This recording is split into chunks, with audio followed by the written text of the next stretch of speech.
2022년 6월 16일입니다. 녹음되고 있는 만화클래식 망가다 시간입니다. 오늘은 정다빈님과 전우님 함께 보셨습니다. 안녕하세요. 안녕하세요. 네, 반갑습니다. 이제 두 분을 인사드리는 망가다가 되었습니다. 언제 올라가게 될지 모르겠지만. 좀 올리세요. 제가 팟캐스트 2개 하거든요. 네. 투네어라고 이제 네, 만화 투네어. 시장 관련해서 얘기하는 방송이 또 있어요. 네. 그것도 지금 2편째 밀렸어요. 죄송합니다. 어쨌든 어쩌겠어, 바쁜데. 네. 요즘 다빈님 요즘 시험 기간이라고 하셨는데 어떻게 시험들은 여전히 잘 보고 계십니까? 저는 시험은 잘 봤고 오늘 네. 종강했어요. 시험은 이제 화요일에 마지막으로 치고 오늘 네. 수업이 하나 있어가지고 그거 네. 마지막 등교를 하고 왔고요. 과제가 2개 정도 남아있긴 한데 일단 짜잘한 과제니까 너무 홀가분합니다. 그럼 이제 학교 안 가는 거예요? 네, 과학이에요. 뭐가 부러우면서도 괘씸하면서도 뭐지? 다빈님 일상이야 우리가 뭐 자주 얘기하니까 이제 그러려니 네. 하는데 전우님 일상이 궁금해요. 몇 번 듣다 보면 이제 대충 어떤 삶을 살고 계시는구나 알게 될 건데 청취자분들도 요즘 어떻게 지내세요? 지난 한 주는 깊은 한숨. 네.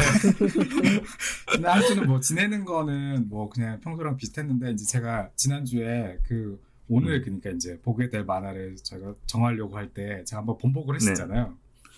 네. 네.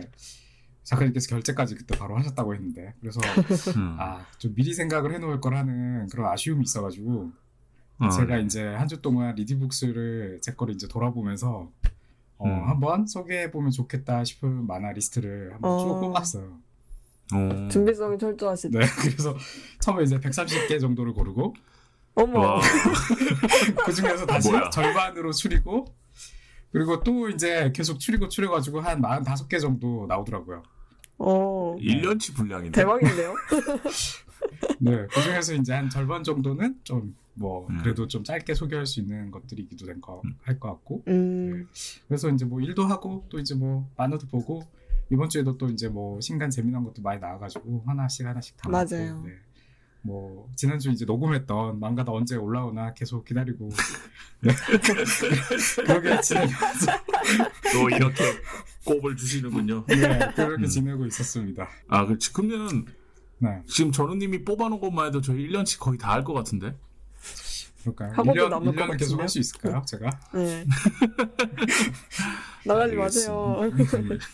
저는 두 분이 계셔서 너무 편합니다. 두 분의 원고를 보고 나서 너무 뿌듯하게 이 두 분 얘기만 잘 섞어도 한 편의 분량의 방송이 나오겠구나라는 생각이 들어서 올라오질 않아서 빨리 올리셔야겠다 진짜. 네, 어떻게 해볼게요. 나 진짜 미치겠네 진짜. 점점 이 일도 아니고 다른 여러 가지 일의 압박들이 막 오면서 여튼 그런 상태인데 이번 주에도 제가 편집을 못 하고 있는데 어떻게든 잘 마무리해서 제가 방송을 내보도록 하겠습니다.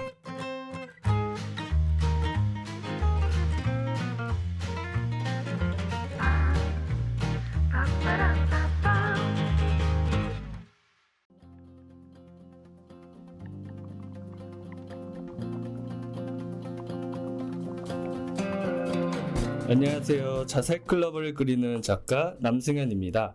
네, 이번에는 다름이 아니라 제가 자살클럽 2권을 텀블벅 펀딩을 하게 되었는데요. 평소에도 만화 클래식을 즐겁게 듣고 있던 터라 이렇게 많은 독자님들에게 홍보를 하고자 이 자리를 빌려 나왔습니다.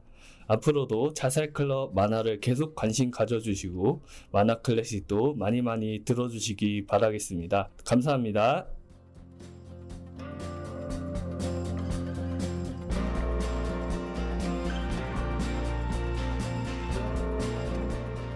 자, 오늘 망가다 시간의 만화는 전우님이 추천해주신 작품으로 꾸며볼까 합니다. 전우님, 우리가 함께 오늘 얘기 나누게 될 작품은 어떤 작품인가요? 네, 히가시무라 아키코 작가님의 그리고라는 작품입니다. 이거 요즘 만화인가요? 요즘 보기 힘든 만화 아닐까 싶은데 어떻게 알고 계신 만화? 어떻게 발견하시게 된 거예요, 이 만화를? 네, 알게 된 계기는 몇 년 전에 이제 알게 됐고 리드북스에서 제가 이제 또 보다가 세트로 팔길래 이제 미리 보기로 재밌어 보여가지고 구입했던 만화. 세트로 팔았다고요? 네. 그러니까 이제 몇 년 전에 네네네.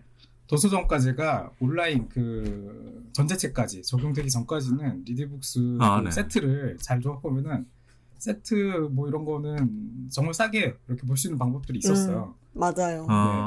그래가지고 그때는 뭐 그냥 잘 모르던 만화들도 재밌어 보이네 하면은 그냥 한 번씩 질러가지고 보기도 했었고 이 만화는 이제 그 시절에 찾은 손에 꼽을 명작 중에 하나 저한테는 그런 만화고요. 그 전까지는 이제 이 작가분을 몰랐고 볼 생각 전혀 못하던 분이었는데 뭐 그런 면에서 뭐 어쨌든 이분이 좀 저한테는 의미가 좀 큰 분이라서 한번 이렇게 소개를 하고 싶었고 뭐 그런 면에서 또 한편으로는 요새 리디북스는 좀 아쉽다. 할인율이 많이 떨어져가지고 그런 도전적인 어쩔 수 거를 없죠. 하기가 좀 어려운 게 좀 아쉽다라고 느껴지기도 하네요. 이거 드디어 이제 다빈님 만화 추천을 다른 분이 하는 만화 얘기가 되셨는데 드디어. 이 작품 어떠셨나요? 근데 제 추천작이 아니긴 한데 원래 이 작품으로 이 작가가 상을 좀 많이 받고 조금 유명한 작품이라서 전에 한번 읽기는 했었어요. 난 왜 모르지? 그리고 왜 유명해요, 도대체 당신은 도대체 안 읽은 만화가 뭐야 도대체? 다 알고 있어 왜? 많죠. 저는 이제 예전에 읽었을 때도 저는 다른 친구한테 추천을 받아서 읽었는데 이 만화에서 자전적인 에피소드를 그리는 경우는 있어도 이렇게 인생에서 되게 중요했던 한 사람하고의 이야기를 막 다 털어내는 식으로 보여주는 작품은 그렇게 많지 않았던 것 같아가지고 그 점에서 먼저 대단하다 생각을 했던 것 같고 거기다가 주인공 이름도 대놓고 작가 본명 썼잖아요. 네네. 근데 읽다가 갑자기 생각해보니까 전우님이 저번 주에 그 작품에 독백이 많으면 몰입하기가 어렵다고 하셨는데 이 작품을 보다 보니까 독백이 엄청 많은 거예요. 그래서 뭐지 하는 생각이 잠깐 들었었어요. 그때는 이제 그때고 뭐 이 만화는 독백이 많아서 이제 불편하다고 생각하지는 않는 이유가 그 전에 이제 저희가 지난주에 녹음했던 만화는 이제 주인공이 여러 명이고 그 각자가 다 자기 심정을 이제 독백으로 묘사를 하다 보니까 그게 이제 헷갈리는 거랑 또 이제 다 이게 좀 가상 캐릭터라는 게 좀 어느 정도 모델은 있어 보였지만 가상 캐릭터라는 게 좀 생생하기가 어려운 부분이 있잖아요. 특히나 독백을 하면 그런 부분에서 이제 몰입이 좀 어렵다라고 느꼈던 경우고 이 만화는 지금 그리고는 작가의 자서전이다 보니까 1인칭이죠. 그래서 이제 되게 명료하죠. 딱 모든 독백이 이 작가가 하는 거죠. 그리고 엄청 진솔하죠. 맞아요. 너무 생생한 목소리다 보니까 뭐 재밌게 볼 수밖에 없는 점인 것 같아요. 근데 이제 거슬리는 점들은 또 있어요. 여기에도 상당히 산만해요. 이 만화가 시간을 너무 이제 좀 자주 넘나드는 경향이 있고 그때그때 생각난 이야기를 하는 게 있어가지고 좀 산만한 부분이 있다라고 느낀데 그래도 그런 점까지도 다 진솔하게 느껴지는 그런 부분이라고 생각해요. 사실 저도 지난주에 한 환상이어 또 만나 하고는 이제 장르도 다르고 설정도 엄청 달라서 이 작품에는 읽으면서 그래도 독백이 거의 필수적으로 느껴졌어요. 근데 어쨌든 저번 주에 그런 얘기를 하셨으니까 또 아까 진솔한 독백이라는 얘기도 하셨고 그래서 뒤에 내용 얘기를 조금 하다가 전우님이 마음에 드셨던 작가 독백이 있다면 그게 어떤 게 있었는지 한번 여쭤보고 싶었습니다. 자비님께서 이제 이런 부분을 놓치지 않고 또 질문해 주시니까 고민을 좀 이렇게 하게 되는데 부분적으로 이게 어떤 특별한 부분적으로 좋은 점이 뭐 이렇게 딱 뭐가 있다라고 그렇게 잘 떠오르진 않는 것 같고 그냥 전반적으로 저는 이 독백들이 대부분 결국에는 어떤 후회에 가까운 후회라는 감정을 더듬어가는 그런 내용이어서 좋았다고 생각을 하거든요. 이 만화가 이제 대체로 봤을 때는 개그이고 또 드라마로 분류되는 만화지만 초반부터 작가가 독백으로 드러내는 감정이 후회예요. 후회. 그래서 제가 후회라는 감정을 일단은 좋아하거든요. 제가 많이 후회를 하다 보니까 제가 많이 후회를 하는 편이고 그래서 좋아하는데 그런 감정을 다룬 어떤 뭐 만화, 소설, 예술, 영화 막 이런 것들이 사실 저는 많다고 생각을 하진 않거든요. 그래가지고 또 이제 이게 어렵다라고 생각해요. 후회라는 감정을 다루는 게 왜냐면 이게 후회가 생생해지려면은 진솔해야 되잖아요. 근데 진솔하려면 또 자기 치부를 다 드러내야 돼요. 그렇죠. 그래서 일단 좀 어려운 부분이 있는데 그래서 좀 보기 드물고 뭔가 이런 거를 잘 다룬 작품이 있었다라고 하면은 되게 이제 좀 제가 좀 좋아하거나 좀 감동 느끼게 되는 경우들이 많고 이게 좀 제 개인적인 이유들이 좀 있는 좀 특별하다고 생각되는 이유가 있는 이유고요. 이게 처음부터 저는 딱 일본 보고 명작이다라는 느낌이 왔었거든요. 네. 네, 이건 딱 끝 이렇게 보고 이거는 이렇게 이어서 이제 보려고 할 때 이거 명작이다라고 생각을 하면서 계속 봤었는데 초반에 이제 철없던 시절을 되게 웃기게 묘사하면서도 또 거기에 엄청 그 끝에 가 있는 지금 이제 뭐 나이 든 시점에서 이야기하는 후회하는 엄청 절절하게 후회하는 그 부정적 감정을 강렬하게 대비시키는 게 저한테 되게 큰 인상으로 남아있어가지고 다시 이번에 또 읽어볼 때도 이건 다시 봐도 여전히 그 느낌이 되게 살아있더라고요. 네. 그래서 다시 봐도 확실히 또 명작이다라고 느꼈어요.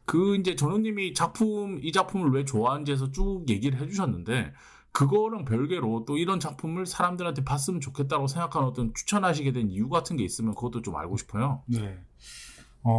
이게 이제 제가 어쨌든 처음으로 소개를 하고 싶었던 이유 중에 하나가 일단은 제가 만화를 좋아하는 사람이고 또 이제 이 방송을 들으실 법한 분들도 당연히 만화를 좋아하는 사람일 거고 그러면은 당연히 어릴 때 만화를 그리고 싶은 꿈도 저는 꿨을 거다라고 생각을 하거든요. 저만 그럴까 싶긴 한데 뭐 작가님이나 이제 다빈님께서는 어떨지 모르겠어요. 근데 저는 어릴 때부터 만화를 쭉 좋아했었고 한 7살 정도의 기억부터 있고요. 그리고 그림 그리던 기억도 그 전부터 있었어요. 네. 뭔가 뭐 잘 그린다는 이야기도 뭐 듣긴 했었고 뭐 만화가가 되고 싶다는 생각도 초등학생 때까지는 계속 했었고 미술학원도 뭐 다닌 기억이 있고 뭐 이제 나이 먹다가 보니까 이제 꿈도 뭐 많아지고 그래서 이제 뒷전으로 밀리게 되긴 했지만 만화가라는 어떤 꿈이 제 어떤 어린 시절에 큰 꿈이기도 했었고 그러다 보니까 이 작가가 가지고 있던 그 동기 만화가가 되고 싶다는 동기부터 상당히 이해가 되고 이 작가는 그걸 이제 되게 철없던 시절로 또 이야기하기도 하지만은 뭐 만화 좋아하니까 당연하지 않았을까. 저도 그런 시절이 있었던 것 같고 발단부터 공감이 되고 재밌었다. 그리고 또 이제 뭐 아마 만화 좋아하는 사람들이라면은 이 작가의 이야기들을 계속 좀 이렇게 따라가면서 웃기고 뭐 이렇게 흥미진진하고 재밌게 느끼면서도 또 이제 끝까지 이렇게 봤을 때 어떤 그 울림이 느껴질 거다라고 생각을 해서 추천을 하게 됐습니다. 뭐 그리고 이제 제가 이 만화에 대해서 좀 나름대로 이제 좀 이렇게 뭐 이 만화가 이 작가들의 이제 다른 만화들까지 좀 다 봤을 때 어떤 만화일까 생각을 해봤는데 뭐 일단은 대중들한테 소개를 한다면은 사실 이렇게 소개를 할 수 있죠. 좀 더 유명한 만화가 그 도쿄 후회망상 아가씨 또 해파리 공주라는 만화가 있고 뭐 이거는 이제 일본에서 드라마도 됐다라고 하더라고요. 그 작가 히사시무라 아키코 작가의 자서전적인 만화이자 또 이제 그 작가가 존경하는 스승의 어떤 트리뷰트를 담고 있는 히요카 겐조라는 분의 트리뷰트 만화이자 또 본질적으로는 이게 이제 만화에 대한 만화라고 생각을 해요. 히다카 뭐라고 켄조? 히요카 켄조. 근데 이제 만화에서는 가명인지 그대로 쓰지질 않았고 히다카 켄조라고 이제 소개를 하고 있어요. 그럼 히요카 켄조라는 사람이 원래 유명한 사람이에요? 전 처음 들어봤는데. 저도 처음 들어봤었고 그냥 이게 이제 만화 때문에 만화를 본 사람들에게 좀씩 이렇게 알려져서 뭐 이렇게 검색해보거나 한 사람들이 많지 않았을까 생각이 되거든요. 네, 이제 뭐 제가 이렇게 저도 검색을 해보고 하다 보니까 구글 검색하면 나와요. 이 만화만 검색해도 나오기도 하고. 얼굴이 안 나오던데 그림만 그래? 안 나오고. 네, 제가 이제 찾아본 거에는 이제 연결돼서 뭐 얼굴이 나오기도 했었는데 인상은 어쨌든 만화 속에서가 좀 더 좋아요. 정말로 그래요? 실물이 오히려 좀 정말 무서운 얼굴을 하고 있다라는 생각이 저는 좀 드는 분이고 이제 그 작품들 이렇게 뭐 찾아보실 수 있는데 이 만화에서는 약간 일부러 그런 것 같은데 스승님의 작품들을 보여주고 있진 않죠. 네, 주로 언어적으로만 묘사를 하고 있고요. 약간 이제 그게 그 스승님은 이제 만화가가 아니고 어떻게 보면은 화가셨던 거니까 그런 거를 좀 트리뷰트하는 의미가 있다 보니까 일부러 좀 더 그렇게 직접 소개하지 않는 쪽으로 하지 않았나? 라는 뭐 제 추측이 좀 있었어요. 근데 이게 이제 우리가 좀 얘기를 하다 보니까 스토리가 대충은 나온 것 같은데 간략하게 제가 스토리에 대해서 좀 얘기를 해보면은 어쨌든 이 작품을 만든 작가가 어릴 때부터 배웠고 영향을 받았고 살면서 계속 서로의 삶에서 영향을 미쳤던 자기 스승님이죠. 그 스승과의 관련된 이야기를 그리면서 그 관련된 이야기 속에서 자기가 속으로 어떤 생각을 했는가, 어떤 마음을 가지고 지냈었는가 이런 것들을 다 복합적으로 보여주는 그런 내용인데 다빈님은 이거 보시면서 들었던 생각이 좀 있을 것 같아요. 일단 만화를 이제 읽것만 읽어도 알 수 있는데 이 네. 작가가 주인공 캐릭터가 되게 회피형이에요. 자기도 이제 중간에 나쁜 버릇이라고 말하는 거 보면 스스로 알고는 있는데 잘 안 고쳐지는 게 아닐까 싶어요. 근데 이 만화에는 그 개인의 과오하고 그 과오를 후회하면서 동시에 미대생들을 광역 저격하는 어떤 포인트들이 되게 웃기게 함께 담겨 있는데 네. 실제로 이제 저한테 이 만화를 추천해준 그리고 같이 추천받은 다른 친구 미대생들이 어떤 그런 웃긴 장면들 캡처를 올리면서 공감의 추천을 엄청 하더라고요. 그래서 그걸 읽고 본인이 그렇게 죽도록 회피를 하다가 큰 코를 다쳐봤으니까 이렇게 남의 아픈 곳까지 찌를 수 있고 정신 차려야 된다고 할 수도 있고 그런 거라고 생각을 했습니다. 그게 이제 그 도쿄 후에 망상한 네. 아가씨라는 만화에서도 이 작가가 그런 이야기를 많이 하고 있죠. 네. 그리고 이제 저도 이거를 제 아내한테 보여줬었는데 아내도 이제 미대를 나왔다 보니까 입시 준비하거나 미대 생활하거나 하는 것들에 대해서 되게 많이 공감을 하더라고요. 우리나라의 그 입시 현실도 여기 만화에서 그려진 거랑 좀 비슷한 점이 되게 많다 보니까 입시하던 때 어떤 추억들 뭐 이런 것들이 이거 보면서 막 떠오른다라고도 했던 것 같고 뭐 아내도 되게 재밌게 본 만화였던 것 같아요. 뭔가 그 어떤 비슷한 전공생들끼리 뭔가 이렇게 통화하는 거가 좀 있어 보여가지고 그런 점에서 좀 부럽기도 했던 것 같아요. 근데 제가 또 개인적으로 되게 재밌게 읽은 거는 그 아까 말하셨던 일단 대로 다빈님 미대생이 아니잖아. 네, 입시보다는 전 아니니까 네. 작가가 이제 대학생 때 되게 놀잖아요. 팽팽 놀잖아요. 그 에피소드들이 되게 재밌었던 게 학교가 보면 가장 졸업식을 하더라고요. 그것도 그렇고 엄청 재밌는 분위기 속에서 대학을 나온 것 같아서 작가도 그때 논 거 되게 후회한다고 말은 하지만 그때 당시에 놀면서는 분명 재미있었겠죠. 그래서 근데 저는 이제 코로나 시대의 대학생이고 집이랑 학교가 좀 많이 멀어요. 저는 그래서 비대면 수업 동안에도 학교 관리를 최대한 안 만들려고 진짜 학점만 열심히 채우고 공부만 열심히 하고 또 학교를 안 가니까 집에서 만화만 열심히 읽고 그래서 작가의 그런 대학 농땡이 에피소드를 보면서 대박 후회되겠다 보다는 재미있었겠다 하는 생각이 저런 식으로 대학 네. 활동을 하면은 네. 그럴 수 있지. 근데 뭐랄까 개인적인 생각인데 저도 미대가 전 디자인 대학인데 뭐 디자인 대학도 마찬가지인데 이쪽 분야가 가면은 또라이들이 많아요. 그래서 되게 재밌어요.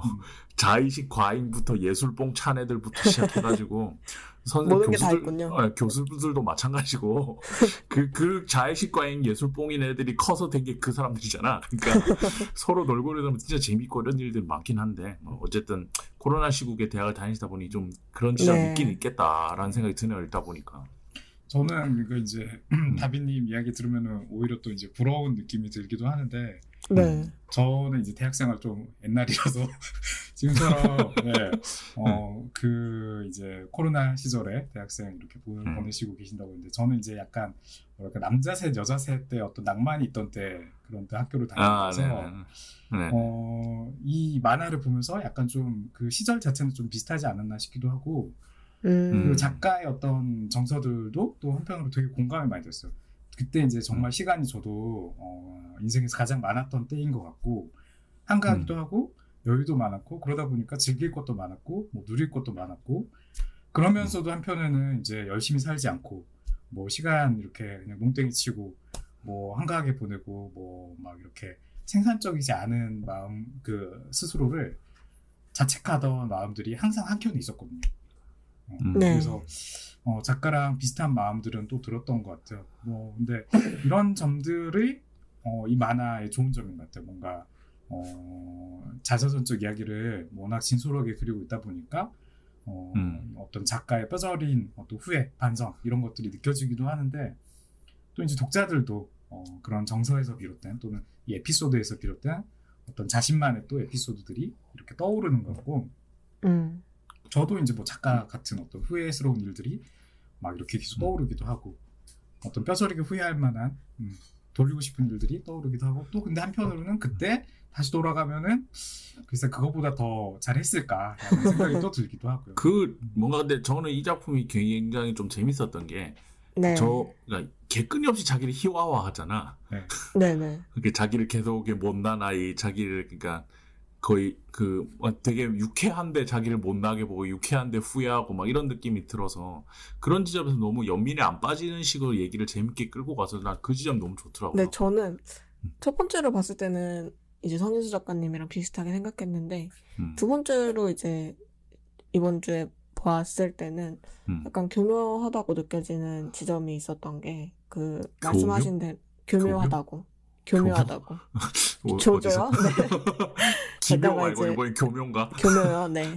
작가가 원래 이제 다른 작품에서도 코믹한 분위기를 되게 자주 구사하거든요. 그래서 이 작품에도 그거를 토대로 깔아놓고 뭐 선생님하고 헤어져야 하는 시간이 가까워져 오거나 그 시간들이 현재를 살아가는 이 작가를 회한에 젖게 할 때면 이제 후회를 막 엄청 하면서 분위기가 착 가라앉는데 그 안에서 자기가 한 어떤 실수나 후회되는 것이나 바보 같은 행동을 되게 많이 말하잖아요. 그래서 여기까지 말한다고 싶은 지점이 한두 군데가 아니었거든요. 그래서 처음 봤을 때는 어떻게 이런 얘기까지 하지 싶었는데 두 번째로 보니까 그런 코믹한 분위기하고 완전 착 가라앉아서 나는 인간 쓰레기나 다름없는 짓을 했습니다.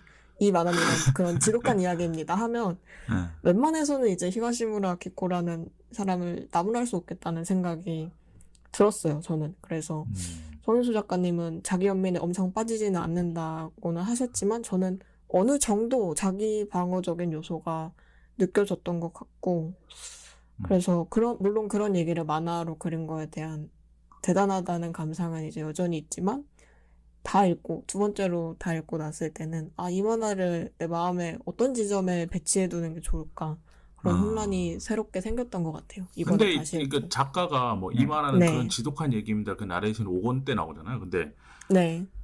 별로 안 지독하지 않아요?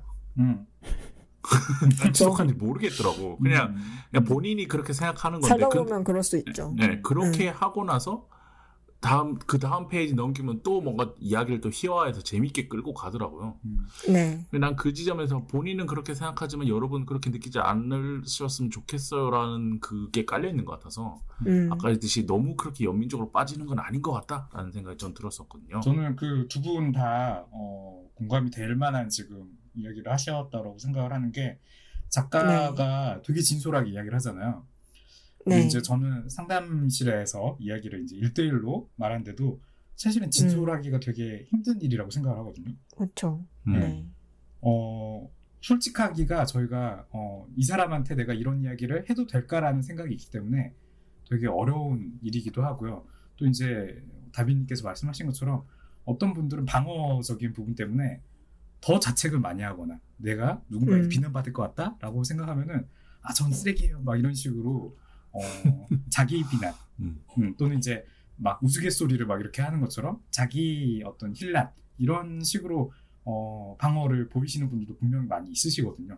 작가도 뭐 이게 의도적이진 않았겠지만은 어떤 부분에서는 이런 부분이 분명히 전략 중에 하나로 가지고 있는 느낌이 있어요. 그게 이제 작가의 성향으로 지금 계속 드러나고 있고 계속 보다 보면은 작가가 어떤 사람인지 저희가 느껴져요. 정말 어떻게 보면 정말 생각이 없구나라는 생각도 들고 어떻게 보면 정말 막 살구나라는 생각도 들고 어떻게 보면은 또 정말 진솔하다는 생각도 들고 그런 모습까지 이야기하는 거 보면은 근데 이 만화의 이 독백들만 그러니까 이제 그 만화 내용을 아예 빼고 독백들만 따로 보면은 저는 그냥 고백을 하고 있다라고 생각을 하고요. 그 내용이 상담실에서 사실은 제가 듣는 이루어지는 이런 대화 내용이랑 크게 다르지 않은 톤인 것 같아요. 그 톤들은 어떻게 볼 때는 남들이 그러니까 3자가 들을 때는 왜 저런 이야기를 하지 싶거나 너무 저거는 자기 방어적이 않나? 너무 자기 비하적이 않나? 라는 이야기들도 있을 수가 있거든요. 그러니까 지금 이 만화에서 이 작가는 어쨌든 아주 솔직한 독백을 하고 있다라는 거고 이 작가 성향 자체가 이제 진지함이 되게 부족하다 보니까 부족한 것처럼 보이다 맞아요. 보니까 사실은 이런 감정 묘사들이 만약에 없었다면 그래서 이제 편집자가 이런 거 너무 좀 그렇지 않아요? 이런 거 좀 빼는 게 낫지 않을까요? 라고 해서 만약에 다 빼버렸다면은 아마 이거는 그냥 자기 미술학원 다닌 이야기 입시 준비하던 에피소드를 그냥 소개하고 웃기게 막 이렇게 희화하고 그냥 끝났을 것 같아요.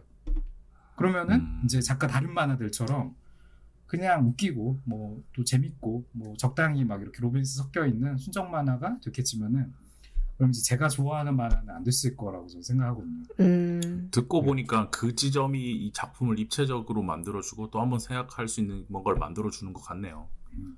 저는 그러니까 이제 이 만화 보면서 또 생각나는 만화가 그 미대생 그림 만화가 요새 한 가지가 또 있어요. 블루 피리어드라고. 블루 피리어드? 다빈님께서 왜 다 아는 거야 도대체? 아니 지금 미대생 그리는 만화 그 만화밖에 없어요. 가장 뭐 최근에는 그래도 핫한 만화인데 되게 진지한 이제 그 미대 분위기를 이제 그리고 있는 만화고 저도 이거를 재밌게 보고는 있지만은 사실 저는 이 만화에서 큰 감동을 느끼진 않거든요. 특별함이 있다라고 사실 생각은 하진 않아요. 그냥 이 만화는 그냥 이제 미대를 소재로 한 것뿐이라고 저는 생각을 하고 아직까지는 근데 이제 그리고는 단순히 입시 이야기나 미대 생활을 이야기해서가 아니라 또는 이제 뭐 예술적인 거를 막 추구해서가 아니라 이야기 전체를 관통하고 있는 그 정서 그리고 그 정서를 다루고 있는 이 작가의 어떤 그 진솔한 태도 그리고 독자로서 이야기를 보면서 이 작가가 왜 이렇게까지 자신을 비하하고 후회하고 하는가에 대한 의문을 가지고 계속 지켜보게 만드는 그 흥미진진하게 그려낸 어떤 이야기 구조가 있다라고 생각을 하고요. 심지어는 이제 그거를 이뤄낸 어떤 그 대부분의 컷들은 또 너무 웃겨요. 개그 만화, 웬만한 개그 만화들 그냥 다 치워도 이거보다 웃기기가 힘들 정도로 너무 웃긴 내용들이 많아가지고 이 훌륭한 어떤 그 플롯을 가지고 있으면서도 웃기고 그래서 이제 마지막에는 웃겼다가 흥미진진했다가 울리기까지 하는 그런 감동까지 또 주는 이런 서사를 갖추고 있는 훌륭한 만화라고 생각을 하는 거죠. 점점 전우님이 이 만화를 왜 좋아하시는지 이해가 되기 시작했어요. 약간 흥분하신 것 같아 방금. 아직도 사실은 제가 할 이야기 더 있어요. 근데 네, 해보세요. 이야기가 이제 이게 출발과 끝이 결국엔 또 만화라고 저는 생각을 하거든요. 이 이야기가 시작된 이유. 어쨌든 작가가 만화가가 되고 싶어가지고 만화가가 될 꿈을 꾸고 미대를 가기 위해서 시작이 된 거고 그러다 보니까 이제 선생을 만난 거고 미대를 간 것도 결국에는 그 만화가 동기가 됐다. 근데 이야기에서 이제 뭐 약간 스포일러가 있지만 선생님을 좋아하면서도 이 작가가 선생님에게서 멀어지려고 한 또는 이제 그 작가가 탈출하려고 한 이유도 만화거든요. 그래서 이제 저는 이게 그 작가의 어떤 의존과 독립성에 대한 거를 또 그리고 있다라고도 생각을 하는데 이제 스승이 그 선생님이 작가의 어떤 의존성을 반영하는 거죠. 선생님 이렇게 되게 강한 캐릭터고 선생님 말대로만 하면은 미대 어떤 입시까지도 성공할 법한 이런 게 있었고 또 이제 선생님은 정말 본인만의 어떤 소신과 강한 확신을 가지고 그 나름의 예술 세계를 계속 끝없이 추구하시고 저런 걸 보면 되게 당연히 저렇게 해야 되나 보다라는 생각이 들고 나도 저렇게 하지 않는 스스로에 대해서 반성을 자꾸 하게 되는 그런 오존성이 좀 그려지는 모습이 있다라고 한다면은 이제 만화가는 내 스스로가 나만의 길을 걷고자 하는 거고 내가 처음부터 하고 싶었던 거를 난 끝까지 하고 싶어라는 그런 마음을 담고 있는 어떤 그런 목표인 것 같거든요. 근데 또 이제 결과적으로는 이 대립들이 한쪽으로 그냥 끝나는 게 아니라 만화가로서 작가가 현실에서 성공을 했지만 여전히 그 스승의 선생님의 가르침을 품고 있고 선생님의 영향력이 되게 크다라는 의미를 계속 이야기를 하고 있기 때문에 이게 저희가 이제 인생에서 10대에서 20대를 거치는 동안에 다 겪는 그 독립과 의존의 어떤 그 딜레마들 이걸 겪는 부분을 작가의 시점에서 이야기를 하고 있다라고 생각을 하고 사실 뭐 저는 이제 예술들의 대부분이 이런 인생의 딜레마들을 잘 그려낸 것들이 그 예술성을 이제 더한다고 생각을 하거든요.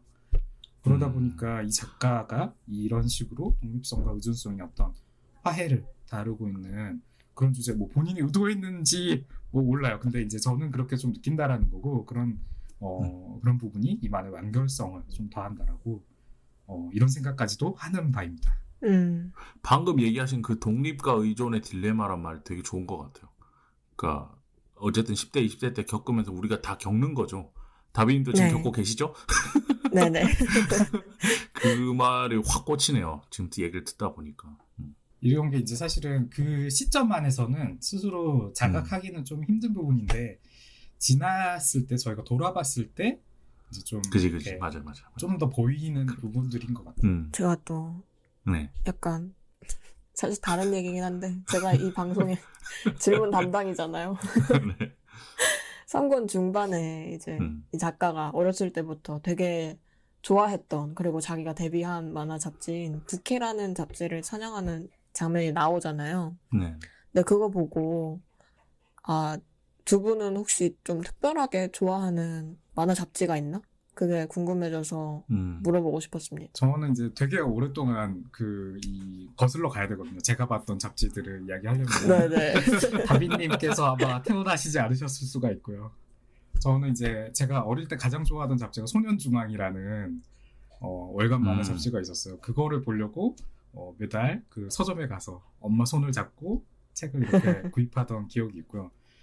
그건 이제 저 누나들이 많이 있는데 누나들 덕분에 댕기라는 댕기. 네. 댕기는 순정 만화 잡지도 봤었고 또 이제 나나라고 이 만화 월간 만화 순정 만화 잡지가 있었는데 이거를 창간옥도 폐간옥까지 같이 따라본 기억이 있고 거기에 이제 그 원수연 작가님의 만화들 막 이런 것도 기억나고요.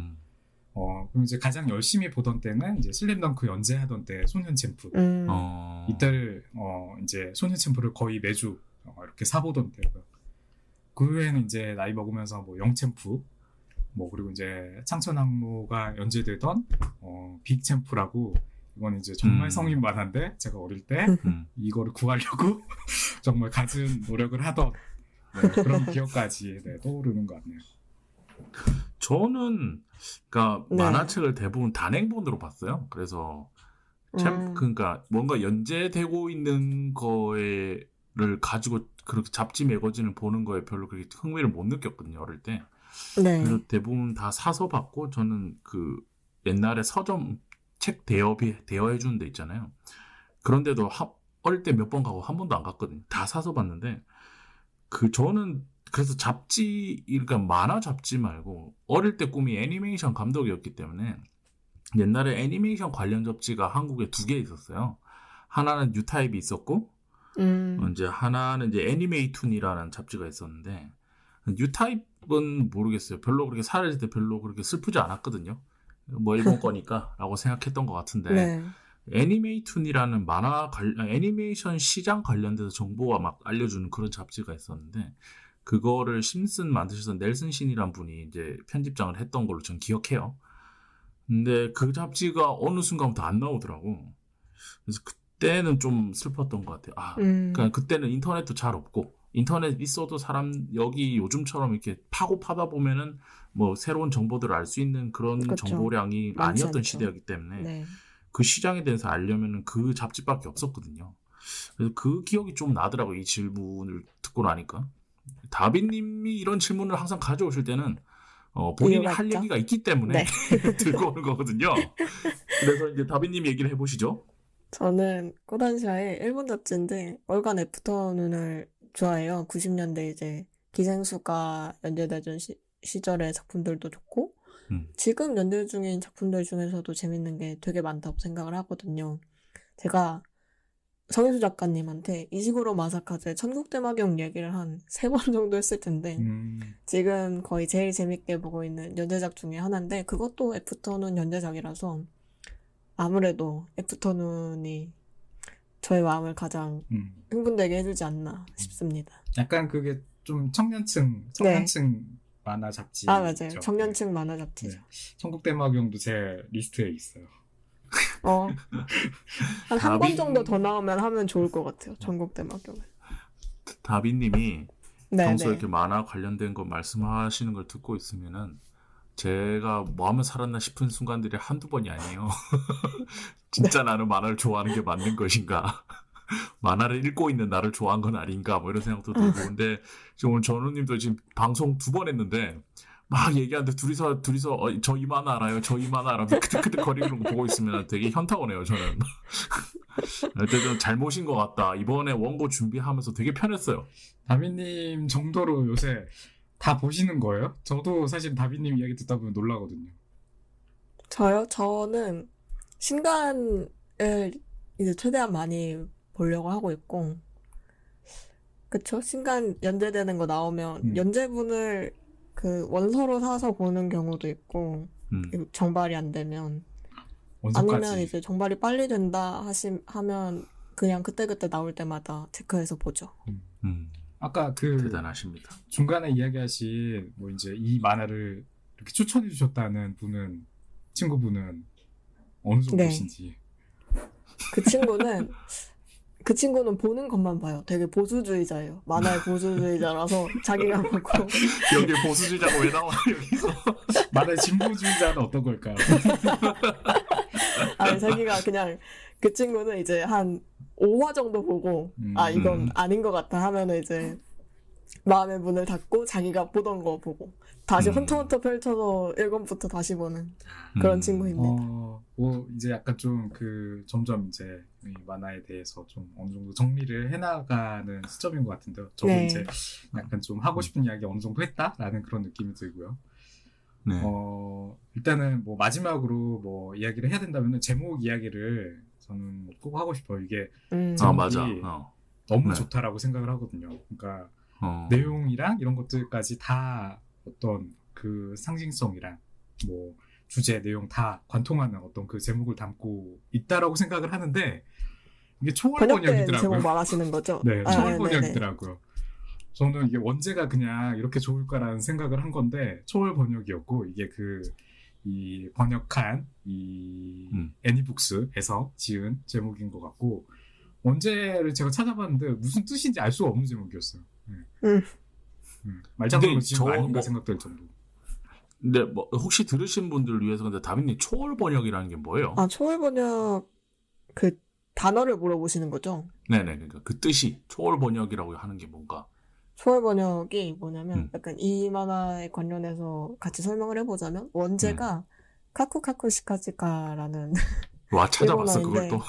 네. 네. 되게 말장난 같아요. 말하신 대로.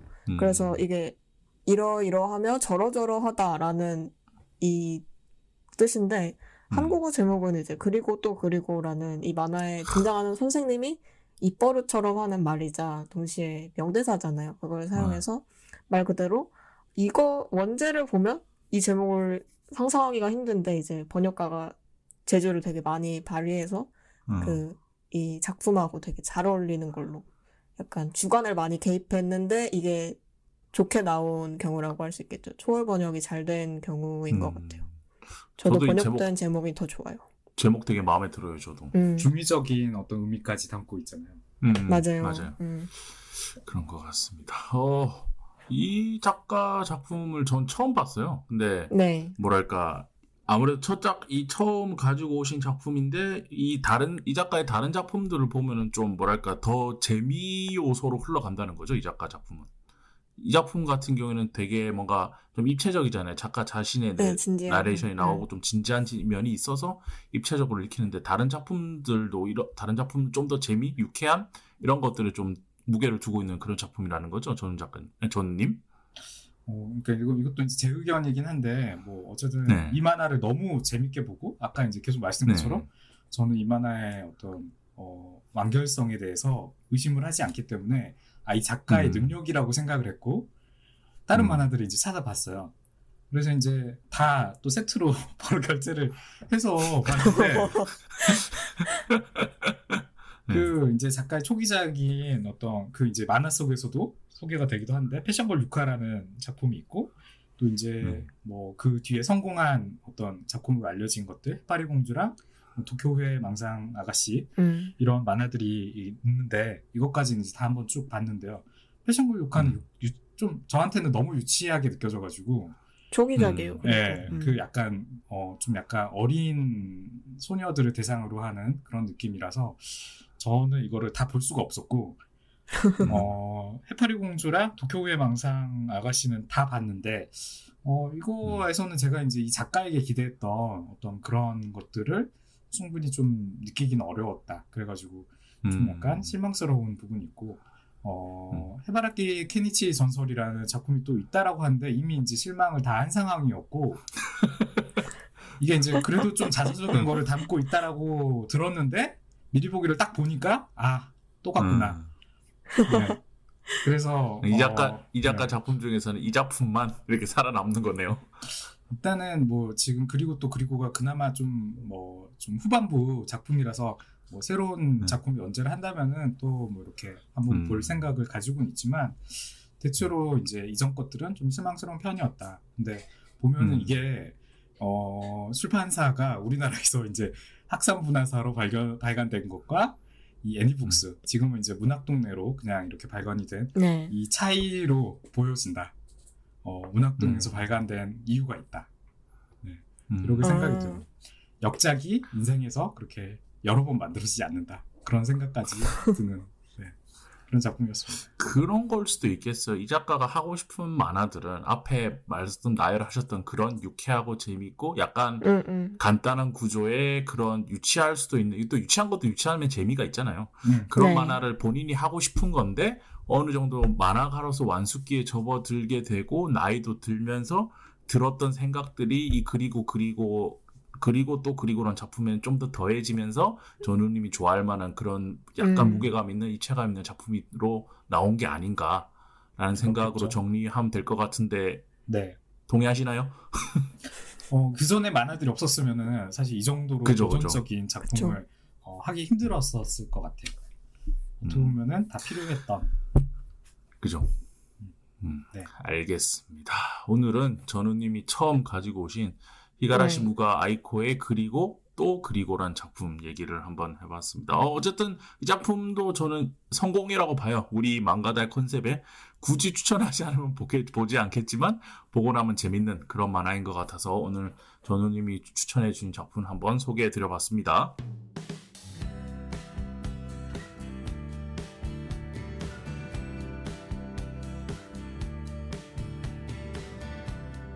좀 큰일이에요.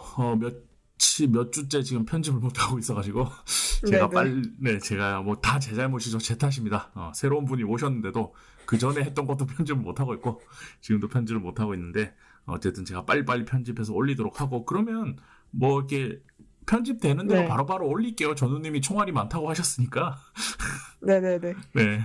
그 뭐 한 주 이렇게 하지 않고 그냥 되는 대로 하루에 하나씩 바바박 이렇게 올리도록 할게요.